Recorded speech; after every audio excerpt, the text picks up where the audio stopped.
Just want to talk about how you might go about valuing your surface phosphorus investment until this point, if you've been measuring it.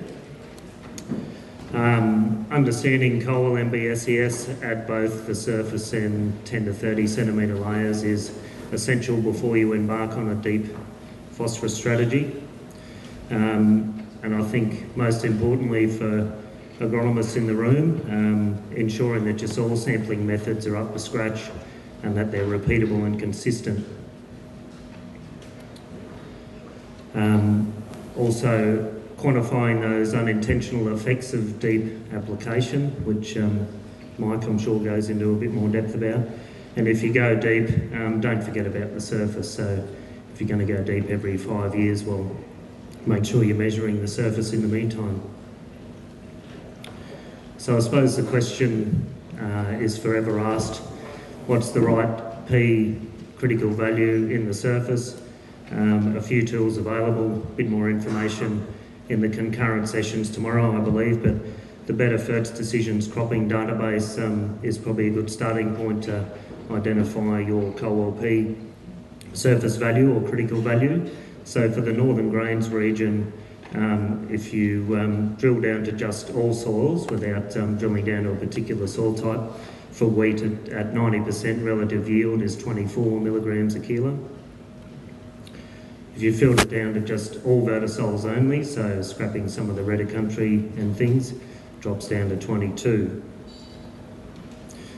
Some of the lab data suggests that in Queensland, for example, 50% of samples are below 25.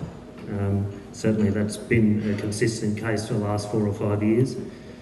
And once you take the whole Northern Grains region into account, it gets a little bit better, so only 43% are lower than 25. So we're pretty low in surface P. Looking at the long-term Colonsay experiment as a bit of a case study to try and value our phosphorus.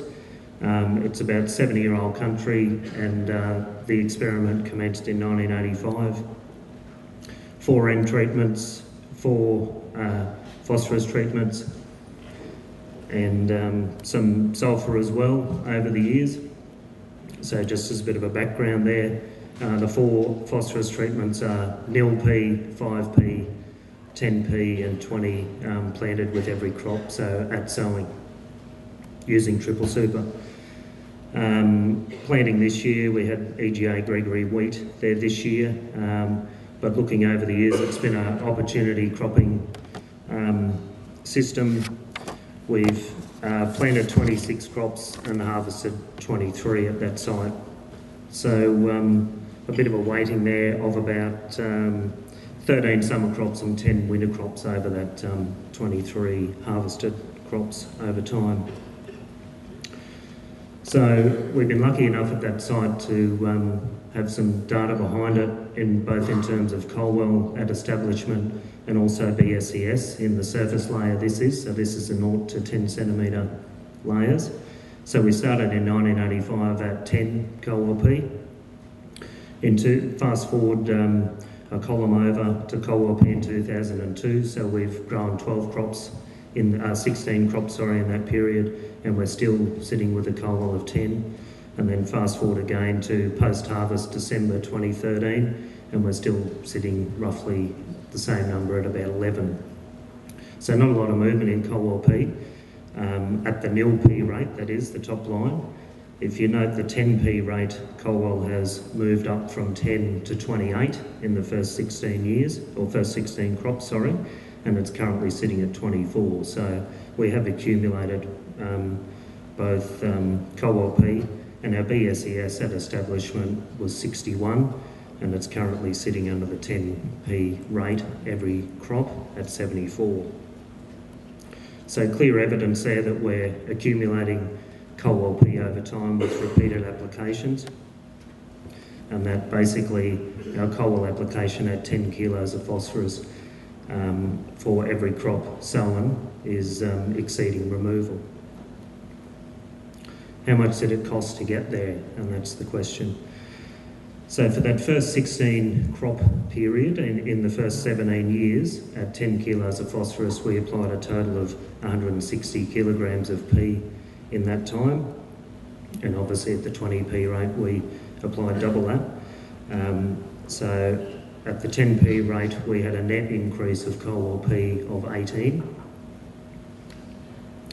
So if we try and calculate that out and assign a $1 hectare value for anything above our critical value from the Bede Fert's decision, so Colonsay reached that 22 milligrams per kilo coal oil by 2002.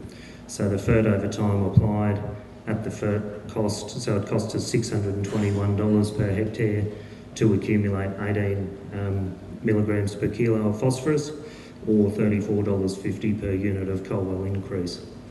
So if you start to value this, you start to get some real numbers about where you might be spending your fertiliser money. So post-harvest 2013, at 10 kilos of phosphorus in those plots, we're sitting at 24 now, so we could say 24 minus 22, we have 2 milligrams a kilo of coal oil in the bank, if you like. If we value that at $34.50 per unit of coal oil, we've got $69 in our pocket there. So that belies the question of what do you do with that value? So do you divert it to another nutrient, potentially nitrogen or something that's going to be most responsive in a particular year? Do you embark on an alternative placement strategy? Do you do nothing and run it down? Or do you go some way to maintaining or covering replacement or maintenance or some other variant of? So that's what we've got at this case study site. And I think most importantly, sampling at this site has been quite rigorous over the years. Although it's an experiment, I think there's some messages here for agronomists to take home in terms of sampling. The deep BSES data available from our lab particularly offers very little interpretive value at this point. And that's pretty much because there's been no strict protocol adopted by industry at all. I think there's some extension effort probably required here to hone the sampling process. A quick survey that I did of a few advisors, some of whom are in the room, many and varied depths and increments sampled. The surface method, so there's a trenching method and a core method, and both have some variability associated with them, so there's perhaps something to look at there. The number of cores, the answer on that question varied widely, the number of cores per hectare or per paddock or per management unit. The frequency of deep sampling, if you're looking to go down that deep P path, how often has sampling been done? And the methods really for accuracy and repeatability, so there's many and varied methods out there for that. So I suppose I'll ask you all the question, do you have confidence in the soil sampling strategy that you're recommending to your growers? And if you do you believe it's accurate enough to warrant a significant step change in application techniques for phosphorus? So if we just go back to the Colonsay example quickly, sorry Mike. So Mike will talk about his matrix of interpretation, but for this site, in the surface, coal well is 24, as we said. So we're still likely to probably get a starter response there, which we are. Our BSESP in the surface is 74. So it's probably an each way bet as to what that's contributing.